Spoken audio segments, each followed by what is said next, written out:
Where are they located? Carter Gears knows when people need help. Do they know about the resources in their area? He coaches call takers who are talking to people in the midst of a mental health crisis.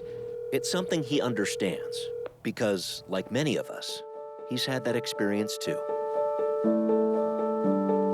I have struggled with suicidal ideation in the past, and I've been in situations where I felt hopeless. Some history of detoxes. The calls are not easy to handle.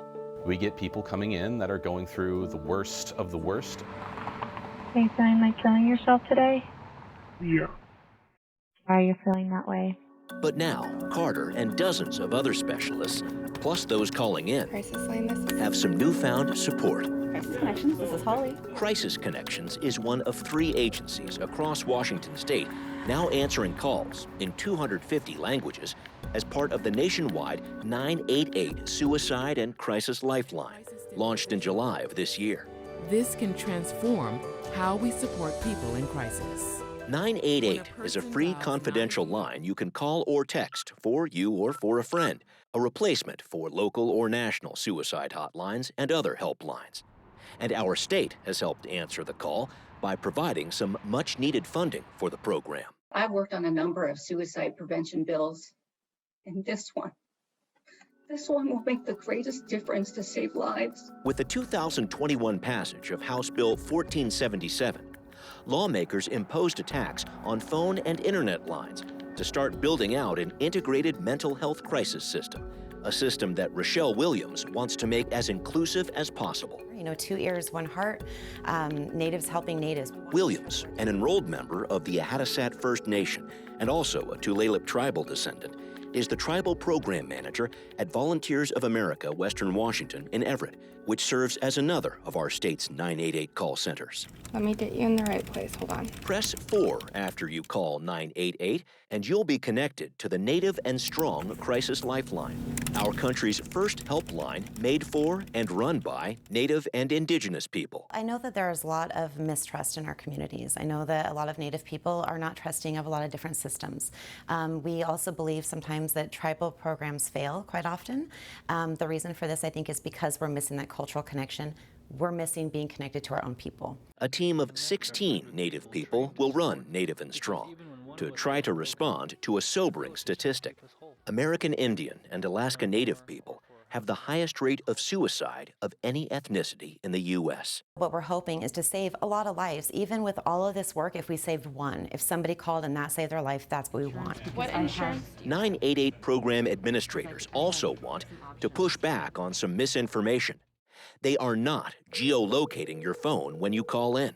We do not have the ability to trace, nor are we interested in tracing anyone's call. Michelle McDaniel is CEO of Crisis Connections and says only when someone calls 988 with an urgent, life-threatening emergency, an overdose of pills, for example, would an active rescue protocol go into effect. In that situation, if possible, a 988 operator would be authorized to track a caller's number through caller ID. And then we would contact 911 and say, hey, here's the situation. We are on a call with someone who reached out to us. They have taken pills. We're worried about them. Emergency responders would handle things from there. But Williams says active rescues occur with only 0.08% of the calls that come into 988. Most people are able to simply talk out their issues with a call specialist. 80% of the calls that we receive on 988 are resolved at that crisis line level. But that leaves 20% of cases not resolved. And that's what Michelle Roberts is working to change. Long-term, our goal is to build out the rest of the crisis support system. Roberts is the Assistant Secretary for Prevention and Community Health at the Washington State Department of Health and says beyond 24/7 call centers, people in crisis need 2 main things. Someone to come and somewhere to go. Someone to come would mean a non-police response team for people in crisis. And somewhere to go would be a walk-in mental health receiving facility to replace overburdened emergency rooms. If you have a crisis and you call 988, you can get a next day appointment with a counselor if you need one to get support in person. That part of the system is set to launch in January of 2023 as mental health care needs continue to grow around our state. I just can't do it. anymore. And I know that's what everybody says, but it's hard to explain. Mental health crises are hard to explain and hard to respond to. But with a new inclusive 988 system and more resources coming to our state, the hope is to erase any stigma around seeking out help and make those crises a lot easier to bear.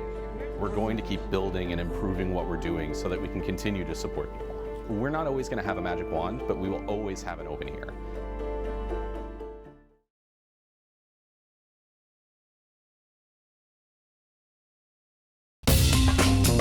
Watch City Street Tuesday nights at 7 on the Seattle Channel, or find us anytime online at seattle.gov.